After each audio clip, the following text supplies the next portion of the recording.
Books that स्पीकमध्ये तुम्हा सर्वांचं स्वागत आहे.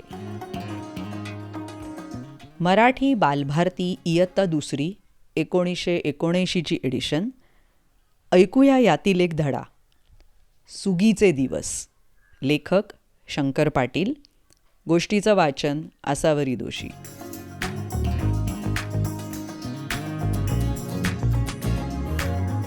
दिवाळी गेली, सुगीचे दिवस जवळ आले.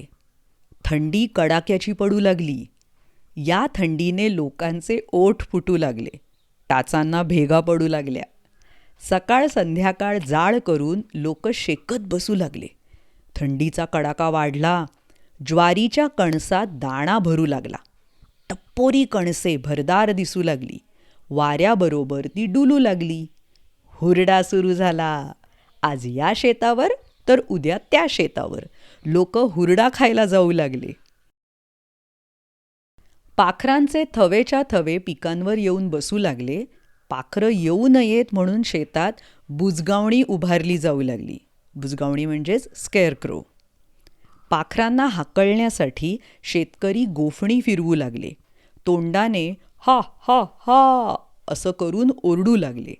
याच्या जोडीला डबेही वाजवू लागले. या आरडाओरड्याने गावचं शिवार घुमू लागलं.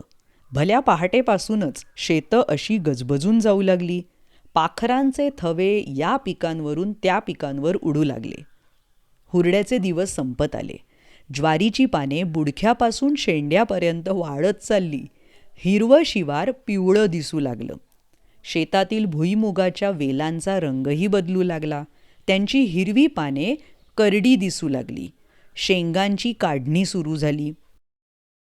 गावातील बायका मुलं शेंगा वेचायला जाऊ लागली.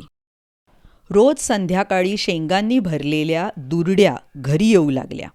भाजलेल्या शेंगातील तो मऊ सुरकुतलेला दाणा पूर्णागत लागू लागला.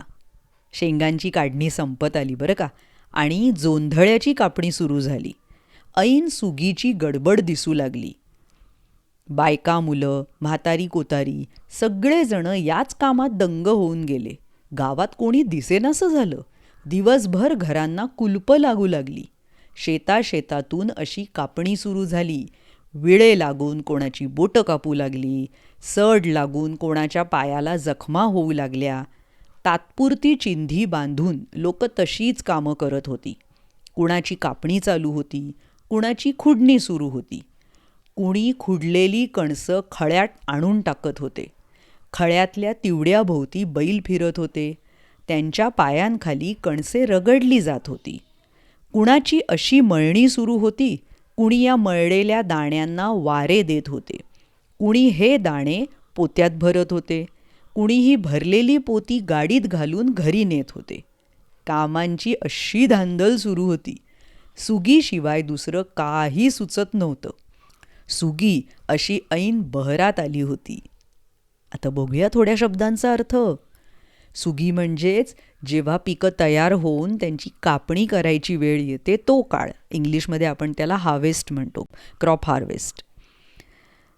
शिवार म्हणजेच गावाभोवतालची, अगदी गावाच्या बॉर्डरपर्यंतची शेतजमीन.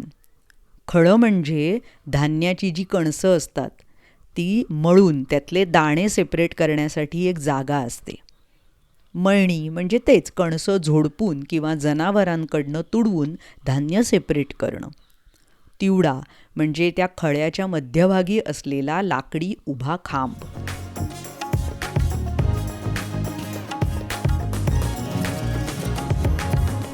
कशी वाटली ही गोष्ट? अगदी एखादं शेत डोळ्यांसमोर उभं राहिलं की नाही? या आणि अशा अनेक गोष्टी ऐकण्यासाठी बुक्स दॅट स्पीक या चॅनलला नक्की भेट द्या. यूट्यूबवर, वेगवेगळ्या पॉडकास्टिंग चॅनल्सवर. Instagram ID books that speak. भेटूया लवकरच पुढल्या गोष्टीत. Bye bye. धन्यवाद.